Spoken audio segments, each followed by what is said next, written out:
مانگا منڈی ہتھیار کے متاثرہ علاقوں میں سیلاب نے درجنوں خاندانوں کی زندگیوں کو اجاڑ دیا۔ مکانات، فصلیں اور بنیادی سہولتیں شدید متاثر ہوئی ہیں۔ ایسے میں منہاج ویلفیئر فاؤنڈیشن متاثرین کے شانہ بشانہ کھڑی ہے اور بحالی کے لیے عملی اقدامات کر رہی ہے۔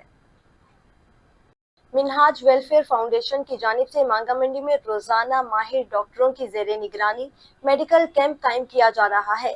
5ویں روز 150 مریضوں کا چیک اپ کیا گیا، جبکہ تمام تر ادویات بالکل مفت فراہم کی گئیں۔ ہنگامی صورتحال کے پیش نظر ایمبولینس سروس بھی دستیاب ہے تاکہ مریضوں کو بروقت ہسپتال منتقل کیا جا سکے۔ مزید متاثرہ خاندانوں کی بنیادی ضروریات کو مد نظر رکھتے ہوئے 750 افراد کے لیے پکا پکایا کھانا تقسیم کیا گیا۔ فاؤنڈیشن کے نمائندوں کا کہنا ہے کہ یہ وقت اہل پاکستان کے لیے نہایت کٹھن ہے۔ آئیے سب مل کر متاثرین کی مدد کریں اور ان کی امیدوں کو دوبارہ بسانے کا عہد کریں۔